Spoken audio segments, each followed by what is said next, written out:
প্রিয় দর্শক সবাইকে স্বাগত জানাচ্ছি এনটিভি নিয়মিত স্বাস্থ্য বিষয়ক আয়োজন স্বাস্থ্য প্রতিদিন অনুষ্ঠানে। আপনাদের সাথে আছি আমি ডাক্তার সামিউল আওয়াল স্বাক্ষর। প্রতিদিনের মতো আজও আমরা একটি গুরুত্বপূর্ণ বিষয় নিয়ে কথা বলবো। আজ আমাদের আলোচনার বিষয় গাইনোকোমেশিয়া। এই গুরুত্বপূর্ণ বিষয়টি নিয়ে আলোচনা করবার জন্য আজ আমাদের সাথে স্টুডিওতে রয়েছেন একজন বিশেষজ্ঞ চিকিৎসক। চলুন দর্শক, অনুষ্ঠানের শুরুতেই পরিচিত হয়ে আসি আমাদের আজকের অতিথির সাথে। Doctor A K M. মনিরুজ্জামান সানি 1988 সালের মে মাসে চট্টগ্রাম জেলায় জন্মগ্রহণ করেন। তিনি 2011 সালে রংপুর মেডিকেল কলেজ থেকে MBBS ডিগ্রি অর্জন করেন। এরপর তিনি চিকিৎসা বিজ্ঞানে উচ্চতর MS ডিগ্রি লাভ করেন। বর্তমানে তিনি জাতীয় বার্ন ও প্লাস্টিক সার্জারি হাসপাতালে সহকারী অধ্যাপক হিসেবে কর্মরত। আপনাকে স্বাগত জানাচ্ছি আমাদের আজকের এই আয়োজনে। ধন্যবাদ আপনাকে এবং ধন্যবাদ এনটিভিকে। স্যার, গাইনোকোমেশিয়া বলতে আসলে কি বোঝায়? আগে গাইনোকোমেশিয়া কি মানুষ মনে করতো এটা তেমন জরুরি কিছু না, সাইকোসোশ্যাল যে প্রবলেমগুলো, যেমন গাইনোকোমেশিয়া বলতে আমরা বুঝি পুরুষের বুকের শেপ যখন মেয়েদের স্তনের মতো হয় সেটাকে আমরা গাইনোকোমেশিয়া বলে থাকি। তো আগে কিন্তু এটাকে গুরুত্বপূর্ণ ভাবা হতো না, কিন্তু এটা একটা সাইকোসোশ্যাল প্রবলেম।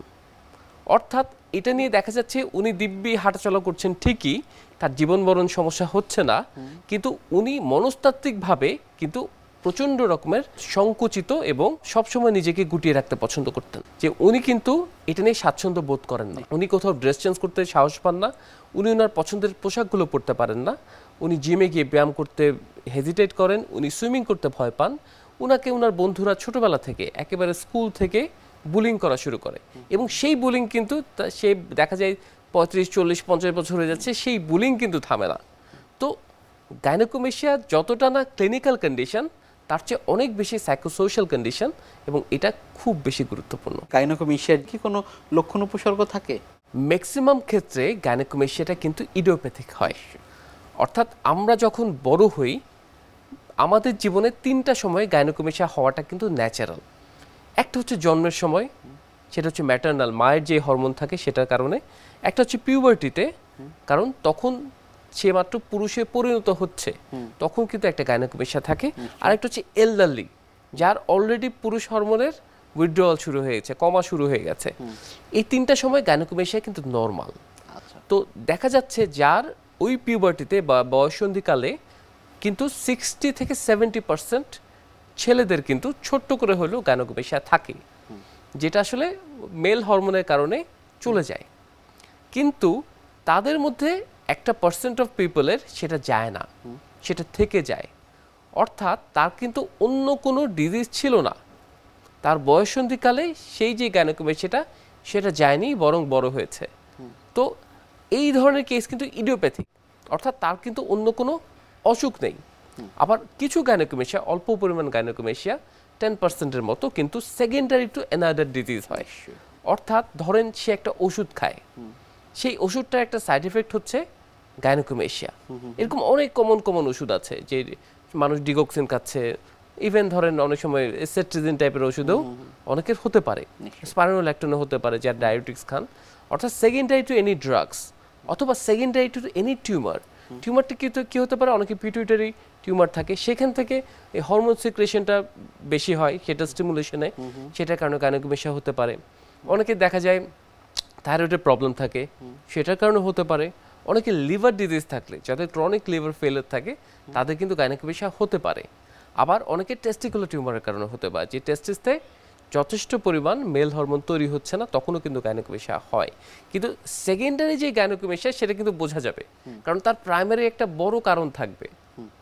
ড্রাগের কথা বাদ দিলে যদি ক্রনিক ডিজিজের কথা বলি, তার কিন্তু প্রাইমারি একটা বড় কারণ থাকবে, সেটা সাফারিং সে অনেক আগে থেকেই চলে আসছে।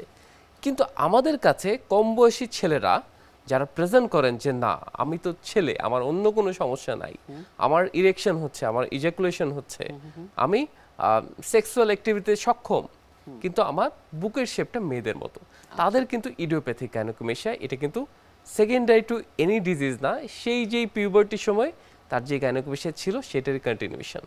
নিশ্চয়ই। চিকিৎসকদের কাছে আসবার পর আসলে কি কি করা হয়? প্রথম কথা হচ্ছে চিকিৎসকের কাছে যে আসে, তখন আমরা দেখি উনি যে আসলেন উনি কোন বয়সে আসলেন। যদি এমন হয় যে একটা ছেলে 14 বছরের ছেলে, সে এসে বলছে যে আমার তো গাইনোকোমেশিয়া, আমি কি করবো, আমার তো জীবন শেষ। তখন আমরা হাসি, বলছি কিচ্ছু হবে না বাবা, দুইটা বছর অপেক্ষা করো। কারণ ম্যাক্সিমাম এই তো কিন্তু চলে যায়, 14 বছর 15 বছরে কিন্তু সবার কম বেশি গাইনোকোমেশিয়া থাকে। তো যা সে যদি সেই বয়সে আসে আমরা কিন্তু বলি যে চিন্তার কিছু নেই। সে যদি 16-17 বছরে আসে আমরা কিছু মেডিসিন ট্রাই করি। আচ্ছা, কিন্তু সে যখন 18-19 বছর আসে তখন কিন্তু আমরা ঠিক করে ফেলি যে না, এটা আসলে মেডিসিন দিয়েও কমবে না, এটা আপনিও যাবে না, এটা সার্জারি লাগবে। তো তখন আমরা তাকে কাউন্সেলিং করি যে এটা সম্পূর্ণভাবে ঠিক করে দেওয়া সম্ভব, আমাদের একটা সার্জারির মধ্যে দিয়ে যেতে হবে, যেটা খুবই নিরাপদ এবং এটার আউটকাম সত্যিই ভালো হবে। নিশ্চয়ই। কোনো পরীক্ষা নিরীক্ষার প্রয়োজন পড়ে নাকি শুধুমাত্র ক্লিনিক্যাল ডায়াগনোসিসের মাধ্যমেই সেটি নির্ণয় করে থাকেন? প্রথম কথা, আসলে ক্লিনিক্যাল ডায়াগনোসিসের জন্য আমরা হিস্ট্রিতে যাই। নিশ্চয়ই। সে যদি খুব ক্লিন কাট একটা হিস্ট্রি দেয় যে তার বয়ঃসন্ধি কাল থেকেই এটা বড় মনে হচ্ছে এবং এটা নিজে নিজে কমছে না, এটাতে আর কোনো প্রবলেম তার হয় না, কোনো ডিসচার্জ নাই, নিপল দিয়ে কোনো রক্ত বের হয় না, এরকম কোনো পজিটিভ হিস্ট্রি নেই, সেক্ষেত্রে কিন্তু হিস্ট্রিটাই গাইড করে গাইনোকোমেশিয়ার দিকে। আচ্ছা। আর যদি সে বলে থাকে যে না তার কিন্তু নিপল ডিসচার্জ আছে, তার হার্ড হয়ে যায়, তখন কিন্তু আমরা আরেকটা জিনিসের সন্দেহ রাখি যে এটা ব্রেস্ট ক্যান্সার কিনা। তো অনেকে মনে করেন যে পুরুষের আবার ব্রেস্ট ক্যান্সার হয়, আসলে পুরুষেরও ব্রেস্ট ক্যান্সার হতে পারে, এটা খুবই মিনিমাম, দেখা যায় 1% কেসে হতে পারে যে এই ধরনের ফাইন্ডিংসে, কিন্তু 1% কিন্তু একেবারে কম না। আপনি চিন্তা করে দেখেন গাইনোকোমেশিয়ার সাথে আসলে সেগুলোর সাদৃশ্য কি ধরনের? গাইনোকোমেশিয়ার সাথে সাদৃশ্য একটাই, বলবে বুকে চাকা আছে, কিন্তু দুইটা চাকা কিন্তু সম্পূর্ণ দুই রকম। গাইনোকোমেশিয়া আপনি যখন ধরে দেখবেন আপনি খুব ক্লিন কাট একটা ডিস্ক পাবেন, অথবা অনেক ক্ষেত্রে ডিস্কও পাওয়া যায় না, তখন আমরা এটাকে বলি লাইপোমেশিয়া। তো তার সেটাতে কোনো ডিসচার্জ থাকে না, নিপল থেকে কোনো ডিসচার্জ হয় না, সে পিউবার্টির কিছু সময় একটু মাইল্ড পেনের কথা বলতে পারে, কিন্তু ইন দ্য লং রান এটাতে কোনো পেইন থাকে না। আর হিস্ট্রি থেকে আপনি খুব ক্লিন কাট যেটা, সেটা হচ্ছে পিউবার্টির সাথে রিলেটেড। সে কিন্তু বলবে যে পিউবার্টি থেকে শুরু হয়েছিল, তার যখন 12 বছর তখন থেকে শুরু হয়, আর কমে নাই। অর্থাৎ হিস্ট্রি কিন্তু গাইড করে যে আপনি কোন দিকে যাবেন। এরপরে আসছে ক্লিনিক্যাল এক্সামিনেশন, তো আমরা করলাম, তো সেখানেও তো আপনি এক দফা দেখবেন। এরপরও যদি কোনো কারো ডাইলেমা থেকে থাকে যে না সে তো একটু পেইনের হিস্ট্রি বলে, বা আমার একটু ধরে তো একটু হার্ড মনে হচ্ছে, সেক্ষেত্রে আমরা একটা আলট্রাসোনোগ্রাম করি। আচ্ছা। আলট্রাসোনোগ্রামে কিন্তু খুব ক্লিন কাট একটা আপনাকে একটা আইডিয়া দিবে যে এটা কোন দিকে যাচ্ছে, এটা কি গাইনোকোমেশিয়ার দিকে যাচ্ছে নাকি খারাপ কিছু ইন্ডিকেট করছে। সেই আলট্রাসোনোগ্রামে যদি আপনার ক্লিনিক্যাল এক্সামিনেশনে আপনার সন্দেহ হয়, আবার আলট্রাসোনোগ্রামও একটু সন্দেহজনক হয়, সেই ক্ষেত্রে অবশ্যই আমরা একটা বায়োপসি করি। নিশ্চয়ই। পরবর্তীতে আসলে সেটি ছড়িয়ে পড়েছে কিনা কিংবা বায়োপসি রিপোর্ট দেখে কাউন্সিলিং এর বিষয়টি কি থাকে আপনাদের? প্রথম কথা হচ্ছে গাইনোকোমেশিয়ার ক্ষেত্রে তো চিন্তার কিছুই নেই। গাইনোকোমেশিয়ার ক্ষেত্রে যদি ডাইলেমা থাকেও আলট্রাসোনোগ্রাম যদি বলে যে না ঠিক আছে, দ্যাট মিনস এটা গাইনোকোমেশিয়াই, ঠিক আছে, চিন্তার কোনো কারণ নাই। গাইনোকোমেশিয়া কিন্তু ছড়া যাওয়ারও কোনো চান্স নাই, নিশ্চয়ই। এবং এটা খুবই বিনাইন একটা কন্ডিশন। এবং ক্লিনিক্যালি যদি আপনি এটাকে অ্যাডমিট করেন, যে এটাকে আপনি অ্যাড্রেস সম্বোধন করতে চান যে তুমি কি খুব খারাপ মানুষ, গাইনোকোমেশিয়া কিন্তু খুব খারাপ কিছু না, কিন্তু এটা যতটা না ক্লিনিক্যাল, এটা হচ্ছে সাইকোসোশ্যাল প্রবলেম। এটা ফিজিক্যালি হয়তো পেশেন্টকে অত বেশি ক্ষতি করছে না, কিন্তু মেন্টালি উনি কিন্তু ভেঙে পড়ছেন। কারণ আপনি যদি চিন্তা করেন যে পিউবার্টির পর থেকেই কিন্তু মানুষের একটা ব্যক্তিত্বের বিকাশ ঘটে, নিশ্চয়ই।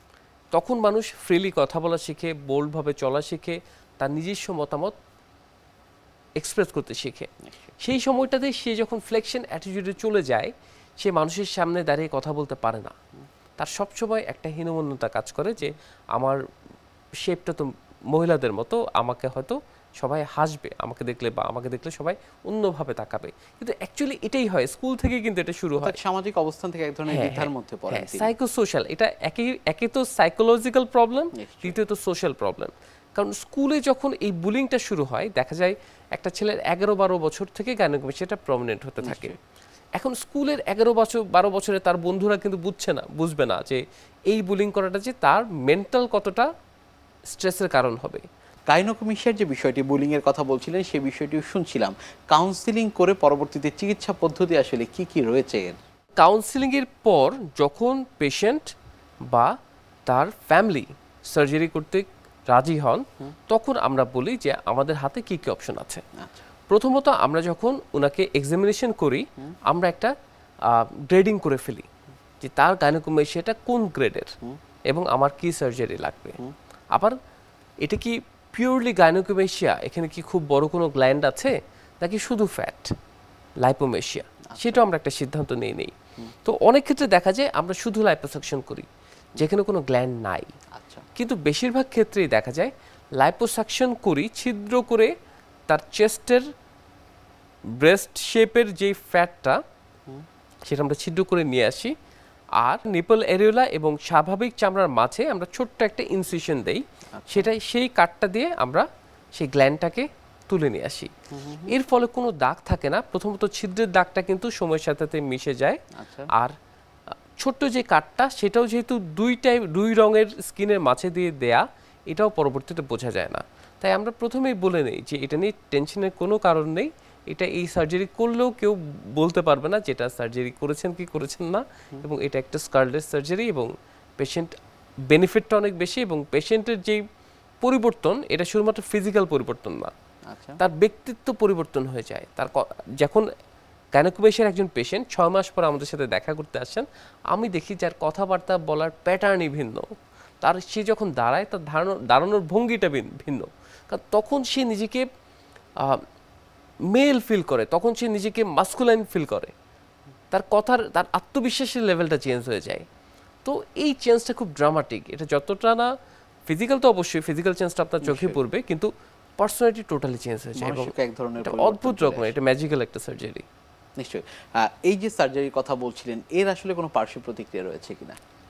যদি স্পেসিফিক্যালি বলি, গাইনোকোমেশিয়া সার্জারির আলাদা কোনো পার্শ্ব প্রতিক্রিয়া নাই, কিন্তু এই সার্জারির ক্ষেত্রে যেমন যার ধরেন লাইপোসাকশন এবং সাবকিউটেনিয়াস ম্যাস্টেক্টমি, অর্থাৎ ছিদ্র করে এবং কেটে দুটোই জিনিসই লাগবে, তাকে কিন্তু সম্পূর্ণ অজ্ঞান করতে হচ্ছে।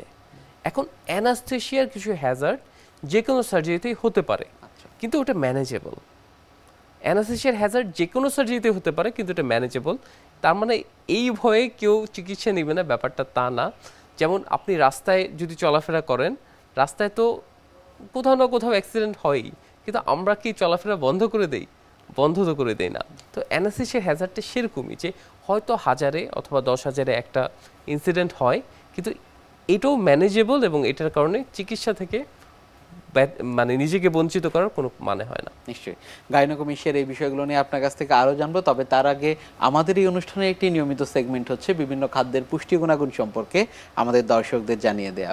প্রিয় দর্শক, দেখছেন স্বাস্থ্য প্রতিদিন। কথা হচ্ছিল খুব গুরুত্বপূর্ণ একটি বিষয় গাইনোকোমেশিয়া নিয়ে। অনুষ্ঠানের পর্যায়ে দেখে নেব বিভিন্ন খাদ্যের পুষ্টি গুণাগুণ সম্পর্কে আমাদের পুষ্টিবিদের কাছ থেকে। বর্তমান সময়ে হাইপোথাইরয়েডিজম একটি কমন প্রবলেম। ছোট থেকে বড় সব বয়সেই কিন্তু এই সমস্যাটি দেখা যায়।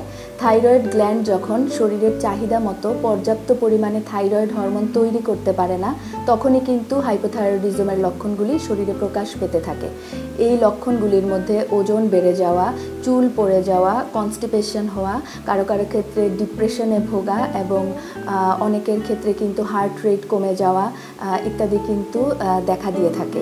আর অনেকেরই ধারণা দর্শক যে শুধুমাত্র ঔষধ গ্রহণের মাধ্যমেই এই হাইপোথাইরয়েডিজমকে নিয়ন্ত্রণ করা সম্ভব, কিন্তু আসলে কিন্তু তা ঠিক নয়। কারণ ঔষধ গ্রহণের পাশাপাশি কিন্তু কিছু কিছু খাবার নিয়ন্ত্রণেরও প্রয়োজন হয়। ব্রেড, সিরিয়াল, পাস্তা ইত্যাদি গ্লুটেন জাতীয় খাবার কিন্তু খাদ্য তালিকা থেকে বাদ দিতে হবে। তাছাড়া সয়া জাতীয় খাবার যেমন সয়া মিল্ক, টোফু ইত্যাদিও কিন্তু নিয়ন্ত্রণে রেখে আমাদের খেতে হবে। তাছাড়া শরীরে উত্তেজনা সৃষ্টি করে যেমন চা, কফি, গ্রিন টি ইত্যাদির খাবারও কিন্তু ইত্যাদি পানীয়ও কিন্তু আমরা বেশি পরিমাণে খেতে পারবো না, কারণ চা গাছের পাতা কিন্তু মাটি থেকে প্রচুর পরিমাণে ফ্লোরাইড শোষণ করে, যা কিন্তু আপনার হাইপোথাইরয়েডিজমের লক্ষণগুলিকে বাড়িয়ে দিতে পারে। তাই অনেকেই কিন্তু যারা বাড়তি ওজন আছে তারা কিন্তু প্রচুর পরিমাণে গ্রিন টি পান করে থাকেন। তবে আমি বলবো যাদের এই গ্রিন টি পান করার অনেক বেশি অভ্যাস আছে তারা কিন্তু অবশ্যই এ ব্যাপারে সচেতন হবেন।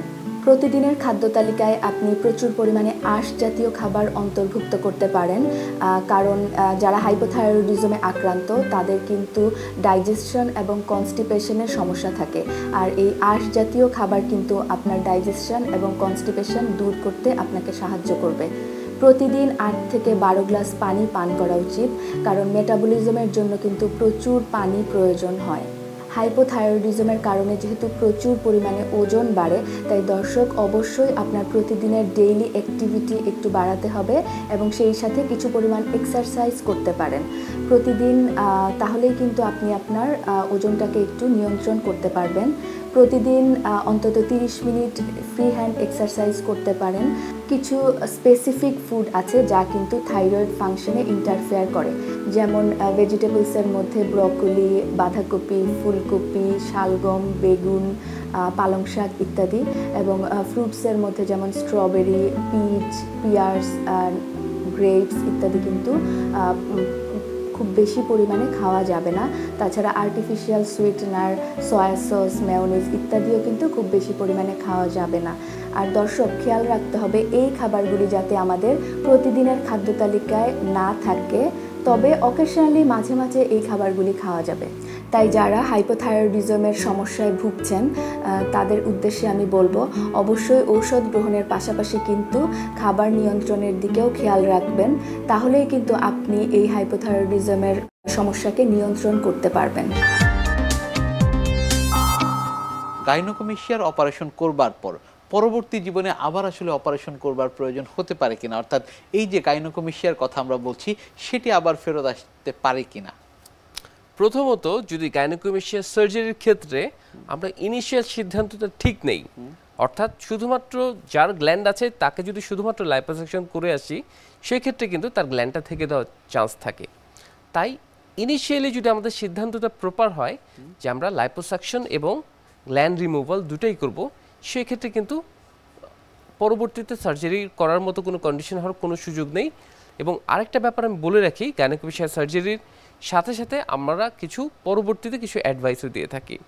অর্থাৎ আমরা যখন গ্ল্যান্ড এবং ফ্যাট রিমুভ করে ফেলি, তখন তাকে আমরা বেল্ট পরতে বলি 4 থেকে 6 সপ্তাহ, যাতে তার যে স্কিনটা তার মাসেলের কাভারিংয়ের সাথে যেন একটা ভালো অ্যাডহেশন হয়। দেখবেন ভালো ভালো বডি বিল্ডার যারা খুব মাস্কুলাইন, তাদের চামড়ার উপর দিয়ে কিন্তু পেশির আউটলাইনটা বোঝা যায়, কারণ তার চামড়ার সাথে পেশিটা লাগানো থাকে। তো আমরা প্রথমেই বলে দিই, যেহেতু আমরা এখানে ফ্যাট ছিল প্রচুর এবং গ্ল্যান্ড ছিল, আমরা সেটা সরিয়েছি। আপনি যদি একটা ভালো বেল্ট 4 থেকে 6 সপ্তাহ ব্যবহার করেন, এটা আপনার স্কিন এবং মাসেলের কাভারিংয়ের সাথে খুব ভালো একটা অ্যাডহেশন হবে এবং আপনাকে চমৎকার একটা কন্ট্রিট দিবে। অনেক ধন্যবাদ আপনাকে আমাদের আজকের এই অনুষ্ঠানে আসবার জন্য। আপনাকেও ধন্যবাদ এবং এনটিভিকে অবশ্যই ধন্যবাদ আমাকে আমন্ত্রণ জানানোর জন্য। প্রিয় দর্শক, এতক্ষণ দেখছিলেন স্বাস্থ্য প্রতিদিন। কথা হচ্ছিল খুব গুরুত্বপূর্ণ একটি বিষয়, গাইনোকোমেশিয়া নিয়ে। আশা করি আমাদের এই গুরুত্বপূর্ণ তথ্যগুলো আপনাদের অনেক বেশি উপকারে আসবে। অনুষ্ঠানের পর্যায়ে দেখে নেব কি থাকছে আগামী পর্বে স্বাস্থ্য প্রতিদিন অনুষ্ঠানে। বাংলাদেশের জরিপের কথাই বলি, 18 ভাগ মানুষ 100 জনের মধ্যে 18 জন কোনো না কোনো মানসিক রোগে ভোগে, সেটা মেজর সাইকাট্রিক ডিসঅর্ডার হোক বা মাইনর হোক, এবং প্রায় 13 ভাগ শিশু কিশোর কোনো না কোনো মানসিক রোগে ভোগে। তার মধ্যে ডিপ্রেশন এবং অ্যাংজাইটি রেট অনেক বেশি। স্কিজোফ্রেনিয়া এটা হলো কঠিন একটু মানসিক, সেটা প্রায় 1% মানুষের মধ্যে সে রোগটা আছে। বিশ্বের যে কোনো প্রান্ত থেকে যে কোনো সময় আপনাদের পছন্দের অনুষ্ঠান স্বাস্থ্য প্রতিদিন দেখতে ভিজিট করুন আমাদের পূর্ণাঙ্গ ওয়েব পোর্টাল www.ntvbd.com। এছাড়া এনটিভি সব জনপ্রিয় অনুষ্ঠান ও খবরের আপডেট পেতে ভিজিট করুন আমাদের ইউটিউব চ্যানেল ও ভেরিফাইড ফেসবুক পেজে। আজ এখানেই শেষ করছি, আগামীতে আবারও দেখা হবে। সে পর্যন্ত আপনারা সবাই ভালো থাকুন, সুস্থ থাকুন, এনটিভির সাথেই থাকুন। আল্লাহ হাফেজ।